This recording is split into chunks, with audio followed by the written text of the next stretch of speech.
when you strap people up to these EEGs and you're scanning somebody from head to toe, and you're diagnosing, or you're seeing these diagnostics, what are you seeing in the body? Are you looking at dysfunctions in the brain, but then like in the body, are you seeing what kind of metrics are you working with?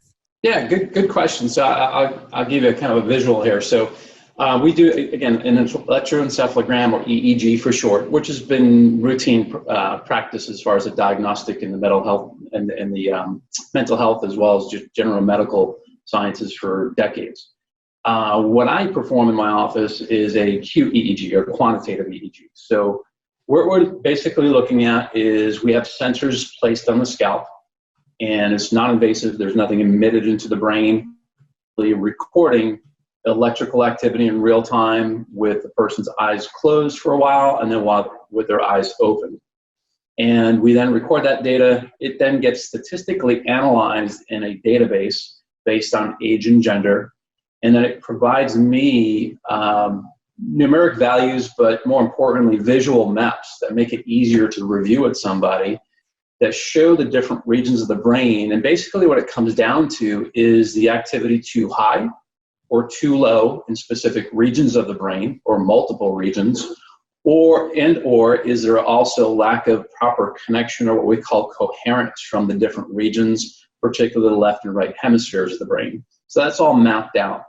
Unlike a traditional EEG, where most medical neurologists, if you were to have these in their office, or perhaps you have a head injury, you go to a hospital and they'd run an EEG, they're looking for significant, what we call functional lesions, typically looking for seizure activity. If that's not found, you otherwise have a so-called normal medical EEG. We go a step above and beyond that by looking and mapping out the different regions and seeing, again, whether activity is too high or too low in particular regions. And what's really neat is in the last 4 decades now of having this ability, we can really start to understand why, for instance, a child could be suffering with attention issues and lack of focus and have that medical diagnosis of ADHD, which, by the way, is typically because of what we call high frontal theta activity. So a good portion of their frontal and prefrontal cortex is active in terms of theta brainwave activity. And that's essentially what we're doing. And what we're doing is we're measuring that electrical activity. Most people may have heard of the different brainwave states, running from the slowest being delta to theta, alpha, and beta.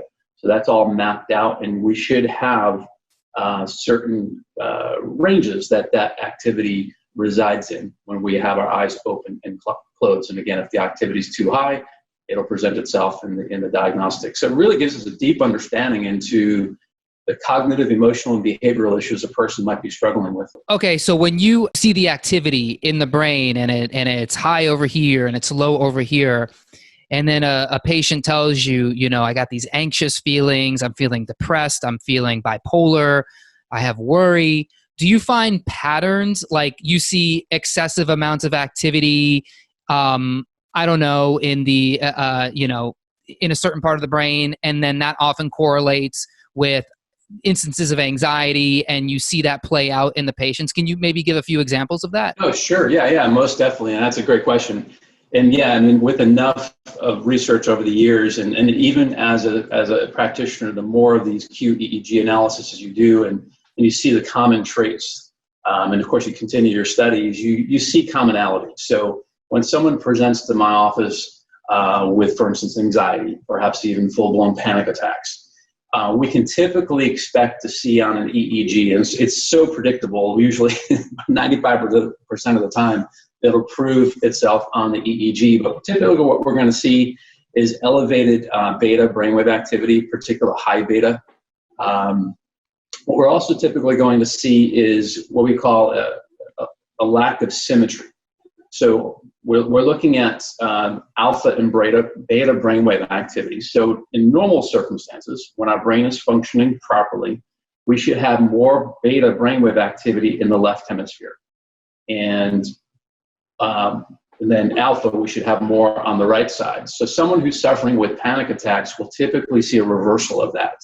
So that, in combination with looking at increased beta activity in different regions, or the whole brain for that matter, is a pretty good indication this person's suffering with anxiety. In fact, you get to a point where, and I've talked to a lot of practitioners who've been doing this as long as I have, or even longer, you can almost get to the point where we can not even have to necessarily do a complete case history, which we definitely do, but not even talk to the person, just review their brain map, and you already have some pretty good insight as to what this person's struggling with. It's pretty amazing.